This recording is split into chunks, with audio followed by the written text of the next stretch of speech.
We've done a ton of sound exploration here at Sounds Like a Drum over the years, and today we are delighted to share with you our Bell Brass clone, a clone of this.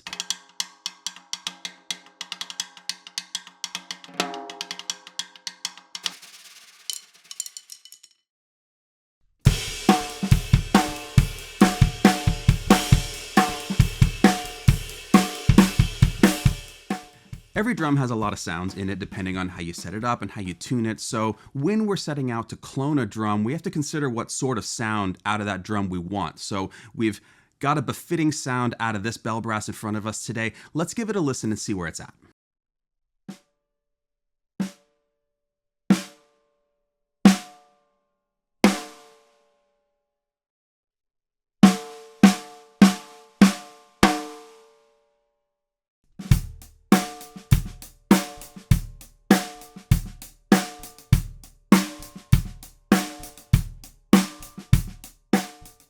Now granted, this is a really fine instrument and comes with a price tag to match. It has a very wide tuning range and can do a lot of stuff. So for today's experiment, this is what we are going to be calling our Bell Brass sound.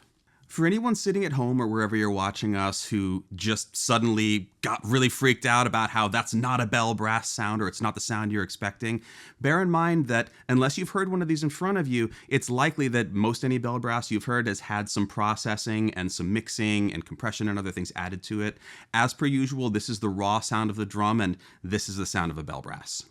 Piggybacking on those concerns, it's fair to get ahead of a few of the things that viewers might be concerned about when we do something like trying to clone the sound of not just a drum, but a really high-end and coveted instrument. When you're dealing with a drum of any kind, you're not just dealing with the drum, you're dealing with the heads, you're dealing with the wires, the tuning, and also the performance, how you yourself are playing that drum or the person playing it, whoever it may be. For the purposes of today, we are specifically looking at the sound. Everything else is secondary to how close we can get to just the sound. Because at the end of the day, that's the most important thing, right? Before we unveil the clone, let's hear a little bit more of this drum in the context of a groove.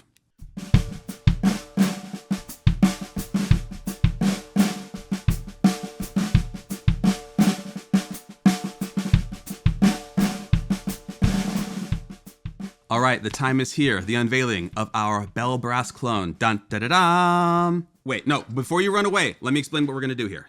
Already you're like, these guys, come on now, like that's an acrolite. You're not gonna clone a Bell Brass with an acrolite. Not only are we gonna do that, but we're gonna show you how we did it. We're gonna take you along for the ride because there is no magic here. We actually just made a few simple adjustments and used our ears. What's more, we did it without any post-production, mixing, tweaking, or any sort of magic other than just tuning the drum, miking it up, and playing it. Before we make any changes to where the acrolite is today, we are just gonna listen to it as it is when we pull it off the shelf just now.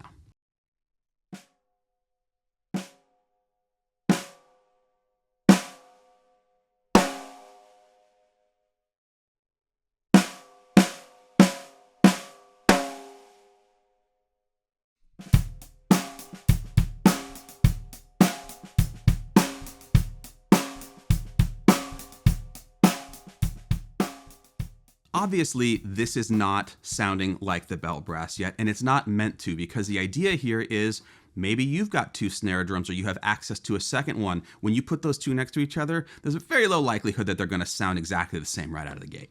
Let's hear single dynamic hits between the acrolite as it is and the Bell Brass from before so we can get a little bit of a comparison going.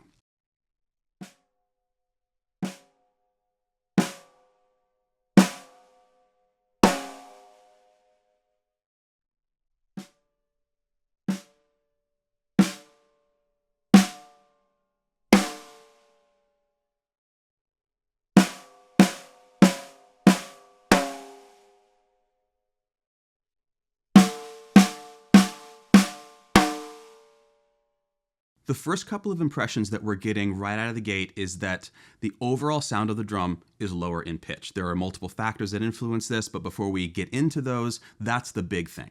Item number 2 is that there is more of a prevalence of high overtones, in spite of the fact that the overall pitch of the drum presents as lower.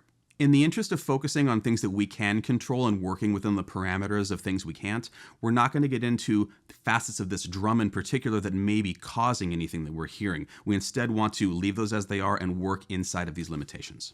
The first step is to adjust the pitch a little bit, and we're going to do that via raising tension on the batter side head only. This was a pretty small adjustment, but let's hear how we're doing now.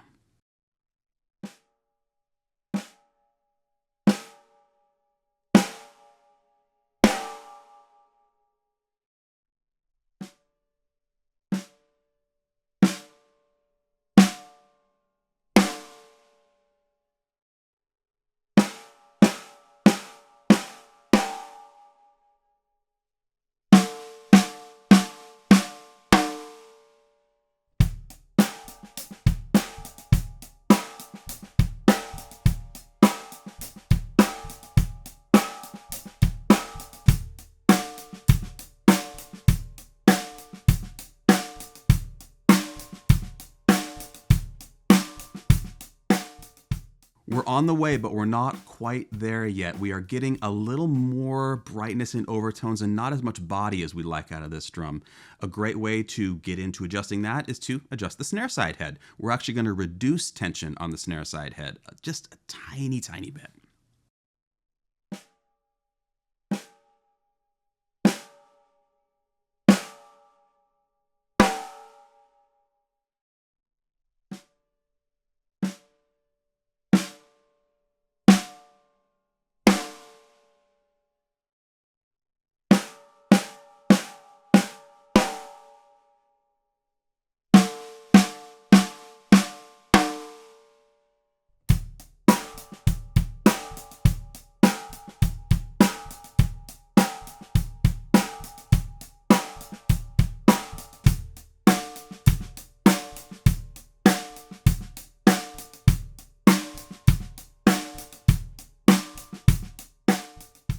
If you're in the comments below telling us to keep up the good work and that you love what we're doing here, remember, thoughts and prayers are lovely, but the Patreon is the best way to actually help us continue to do this. We rely on it to continue to do this show. There's lots of extra content over there. Follow the link below and check it out.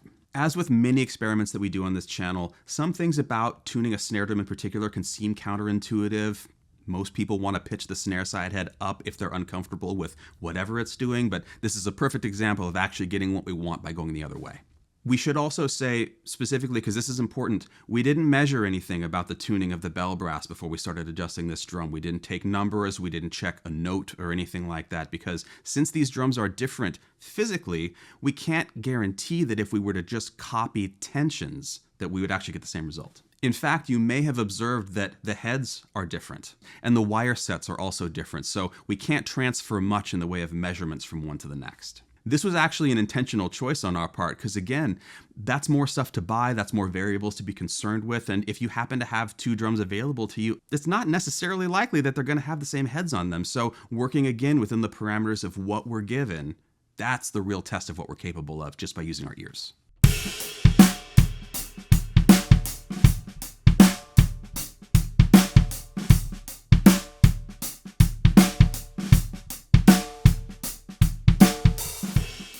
At this point, things are looking pretty good. However, we would like the drum to be a little bit more focused, especially in the overtones, and just a little bit punchier. Now, this would be a time to consider the possibility of maybe adding muffling or something like that, but because the behaviors are so close, we don't want to add mass to the head. Luckily for us, both of these drums actually have internal muffling systems. We did not choose to employ that on the bell brass, but we're going to partially employ it on the Acrolite with as little pressure from the muffler as possible. This will attenuate high frequencies, but not add mass to the head that could possibly change the pitch of the drum or drastically alter the response.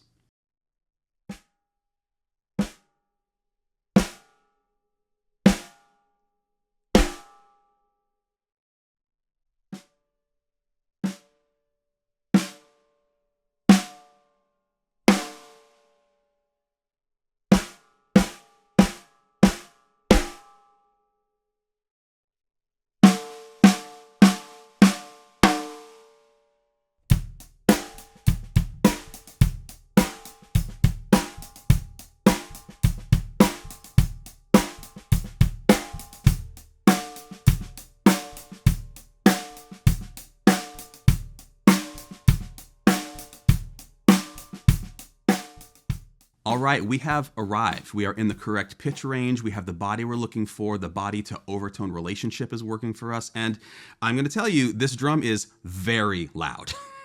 Before anybody gets up in arms about just how analytically identical these two are, that is not what we're going for here. We are going for how close can we get from one tool to the next, just in terms of sound.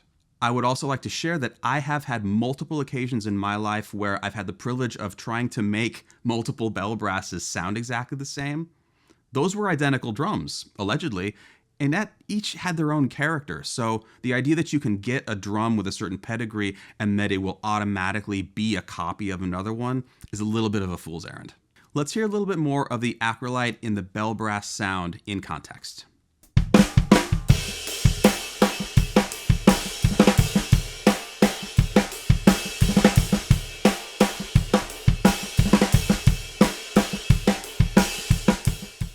Let's take a moment to do a brief overview of why we made the choices that we made along the way to this sound. The first stop is why we chose to adjust things in the order that we did on the acrolite. Making adjustments to the batter head is going to affect the overall pitch of the drum more than anything else that you might change on a snare drum. So starting with that and getting in the range is going to get us closest out of the gate before we make other adjustments.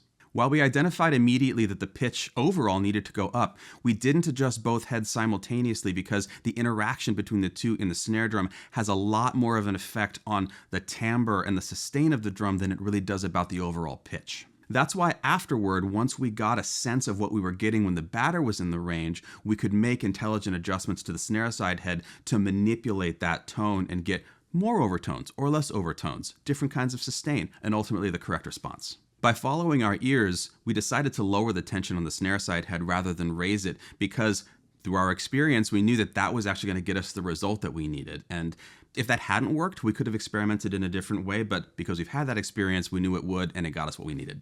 Lastly, we were considering the possibility of needing muffling on the acrolite, not because there was muffling on the bell brass, but because of the added mass of the center dot on the batter head of that drum. In the end, a very minimal amount of pressure from the internal muffler on the acrolite got us what we needed, and we didn't end up having to use tape or gels or anything like that.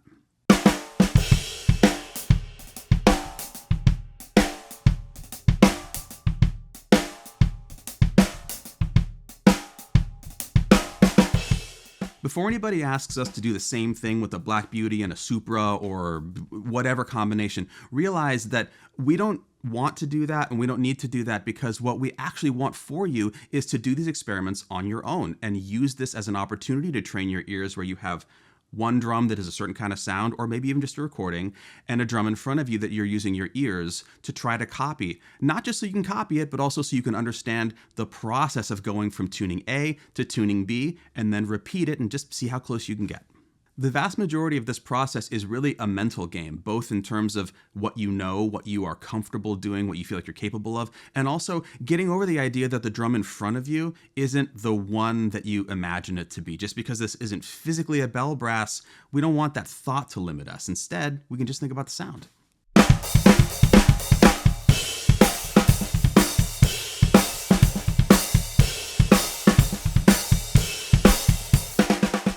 Nothing we've done today diminishes the value of a bell brass. Maybe it elevates the value of an acrolite a little bit, but the bottom line is that there's a lot of sounds inside of these drums. The drum itself is not a sound. Remember, the sound is in your ears, it's in your head, and if you practice this enough, it can be under your hands too.